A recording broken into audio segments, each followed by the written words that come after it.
ambetemi kasurunya donc hakilla le raso min banni Allah taala ci folo folo ye ala to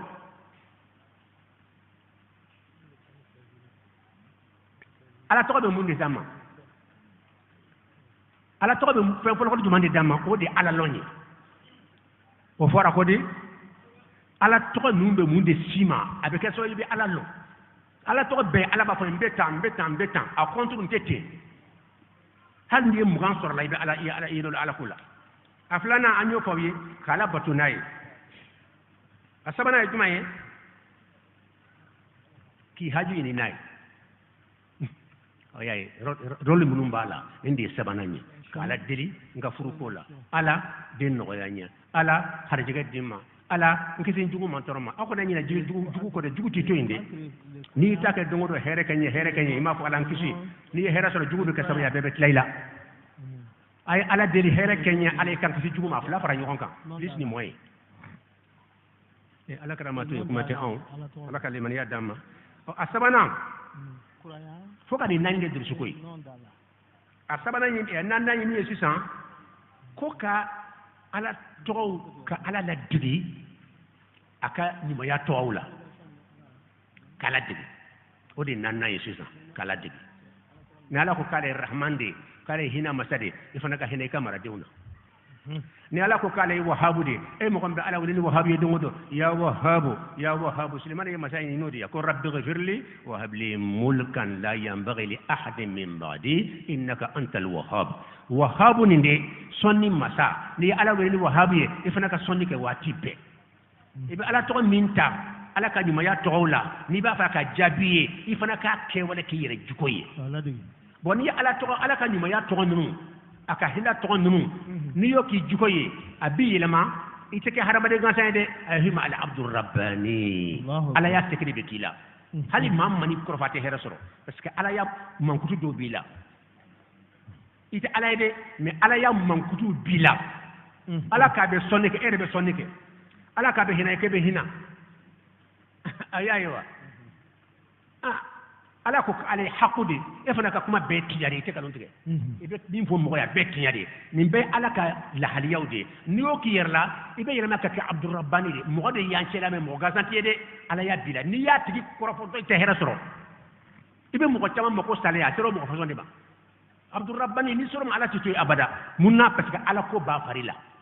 ala to mun nayo ka jiko yede wode ba yerma ka ke harmadin ala haramadimi ala ko sekere bala mo chaman sekere maw celaya ala ko sekere bala munum be ala la diga kam la haliyawla an kan jiya kata ala to be kran yoro munun ya ala yayi an ko toy wi kafir yayi yoro mi ala be kuma ka ala yakan ka fo ala di khallaqu ye ete dalike ibolu toy mais ala kan nyima ya to na mbodima ala kan man ko tubi ta dama la asifatu zatiya ibo toy ala kelembulo o ala kan man ko tumi o ya kelempe tade ngado fo lawa الأحد أيافو أحد أحد أحد أحد أحد أحد سامبرندو ني أحد أحد يمكن لين كان غابوا بينغاشي أحد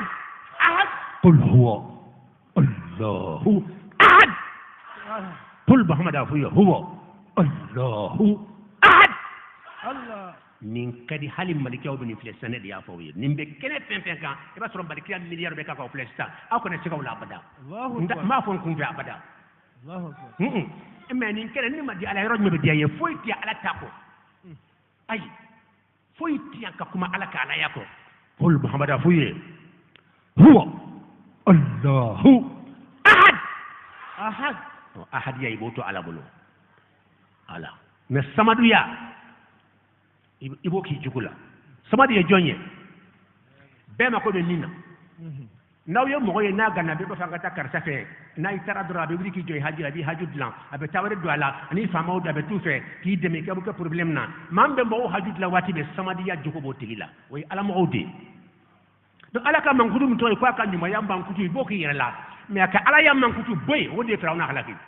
firawna nyabura ka ala yama وياك الربوبيه اكو ما علمت لكم من اله غيري ايا لك الهويه ولا كما على يا من كجري ني يا بورو فابي حلكي ala ka ala ya mankutu iboto ala bolo ma kanyuma ya mankutu aka sonni mankutu aka hina mankutu kikala digo la wata ka yelba kike ala jonye hakilla jera de antanya yele masa kala medron ay iba damnadi aw yayewa donc ala ka sifatu anye do wala ahad akelempe ani mbote jamina ahad bola awwal akhir ظاهر باطن inanyo naw khalaq hay parce que an ka nyinama ya ala de nyinama ya tigi rere an ka nyinama ya ambe sawo ko di o nyinama ya yewa et puis an ka nyinama ya eska tumbe san ke me flash ke karam dugu de tumbe dugu de donte ere de est-ce que tumba tumbe voilà san ke me flash min timna etunte san ke me flash bendale ante dokulo ko kan nimbli kunna sa san ke me flash min timna netunte san ke flam benale ne teke dokulo ko kan o blay kunna dore be son alay bon min be kuday o de haywe Allah la donc hakila dama foro la as-sifatul jalaliyya alaka iboto ala bulu o yaka bilbiliya al jalal bilbiliya e be takaburu kono indi ato aywa alaka limaniya dama Descartes anyo foka chaya philosophe bade don ale teslamé yere mais ayi mi kimbiri ayi ka fo puissance dobe o yi aleda nimbe kala fo liso kono di aya fo maître demso aya fo ka maître ye ko ka Pascal ka kuma koro fo ye Pascal ko ne be kan ka miri 600 donc ko rembe Pascal philosophe bado ay kuma ifan ko sobede akumbe kan ka miri 600 ne fle kan miri ka tanga sola sanno fle kan miri hamid la 500 fle kan miri ka ni awteni yawa donc be kan ka miri 100 o ko donc be ay todla ako men ne be san est ce que be nyere sagula ako pinten sagula no ako tin sagula ko parce que pisan ba do do lembe be kan ga sago kenna ni se be nyere mbo kala kanu kenna few mais abe senade abe fami kra mandie o fore juma nye kan nimbe na duna kono abe tam blamba so kono bara kono ndo mbele karo kono to ken kurle mbe mbam so kono ko tando kan to ya tan ni se tumeye est ce que tumbe kewa katla ka botuguni ala mbotuguni yere bam so kono be botugo min nande sane hina to ko dando kungolo be borom don fen folom be damna o de kasi aw ye denju maye akungolo borom na ka ayelela aw yaye ambaw dendo kumbara kana dina ko don ayelela ka aw yo me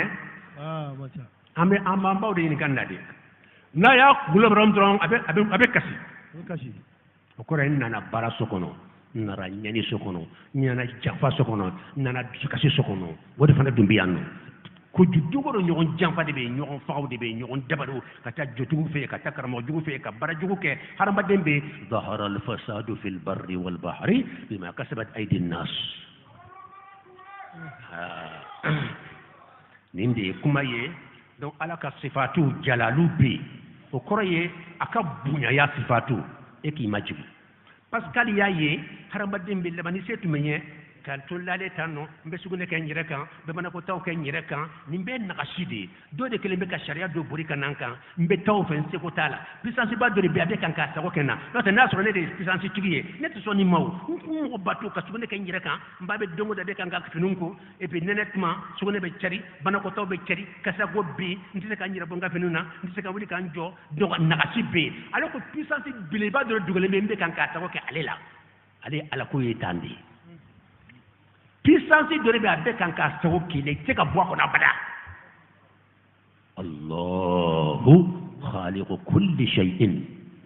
Pascal ko tuma kale darala puissance were be nimba sago ke alela ko ni ale tum puissance ni ale de taille ni harama de puissance tige du ko kan tantu manyire dafa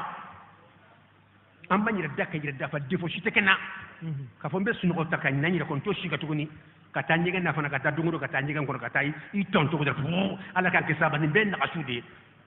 subhanallah amba suru nyati hakili mo ba famu na kasi to ayira ba yere donc ibalo puissance do ken be ya be keneka abe kan ka sabo ke puissance be wala te abe jom se ka do fan ka puissance la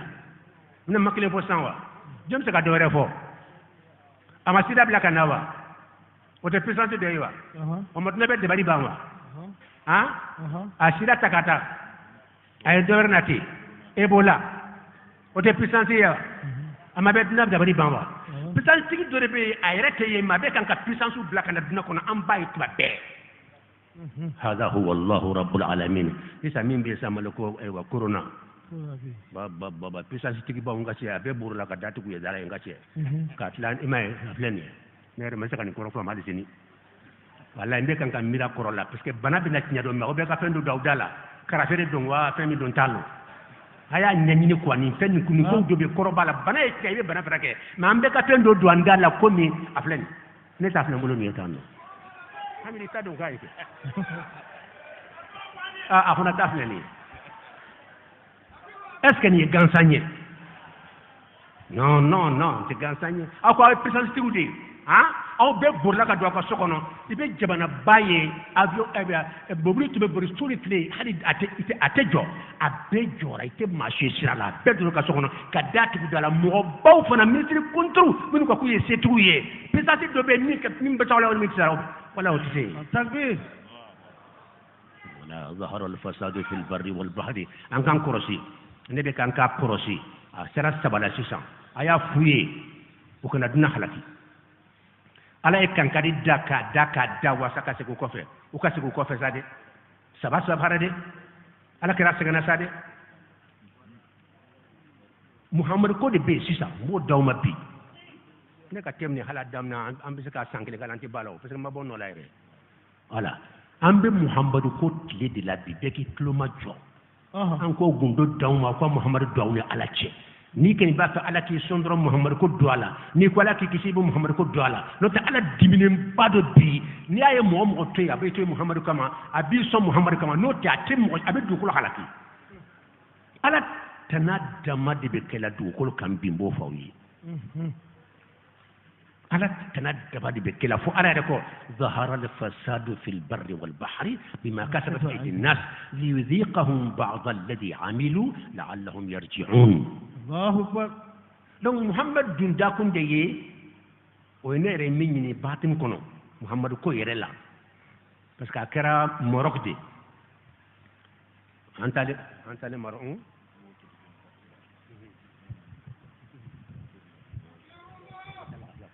alhamdulillahi rabbil alamin komi ne ka lagafiya waati sera kuma bɛ na di Abubakar ma ne bɛ taa kɔfɛ dɔɔni n'ale tilala n bɛ sɔrɔ ka na ka taa n bɛ taa reposer dɔɔni Sabi bi lafiya dɔɔni n bɛ sɔrɔ ka tɛmɛ min daminɛ sisan a bɛna na o de laban n'o ye Muhamadu ko inshallah Muhamadu ko daw wa siɲɛ kelen Muhamadu ko waati de bɛ yen Muhamadu ko de waati bɛ yen Muhamadu de tɔgɔ bɛ dugukolo fan bɛɛ sisan mɔgɔ mɔgɔ n'i ko ala nin ka ɲe Muhamadu kama e de sira ye ala nin to ye Muhamadu kama o de bɛ yen n'o tɛ a bɛ dugukolo maa bɛɛ halaki sallallahu Muhamadu yani modérateur bɛna kuma di kan ka di min ma n'o ye Ustaz Abubakar Dukure ye an bɛ jama bɔ a kalama k'a fɔ carte dɔ bɛ yen carte min ni o ye la voix de Cheikh Yakubu Dukure kanubaw ye o carte in dilan donc mɔgɔ minnu bɛ la voix de Cheikh Yakubu Dukure kan donc carte bɛ inshallah ni mɔgɔ minnu mako b'a la an balimakɛ Cheikh Umaru Diallo bɛ yan carte bɛ yan maa caman bɛ yan carte in bɛ sɔrɔ maa min fɛ ala k'an bɛ sɔrɔ a ma assalamu alaikum a takbir suma takbir walilahi alhamd alhamdulillahi rabbil alamin alisa mɔgɔw an k'an fari foni ayiwa an ka sheku a bɛna lafiɲɛ dɔɔni o temps kɔnɔna na an ka Ustaz Abubakar Dukure an bɛna kuma d'a ma a bɛna dɔ fɔ jama ye faliyatafadal mashkura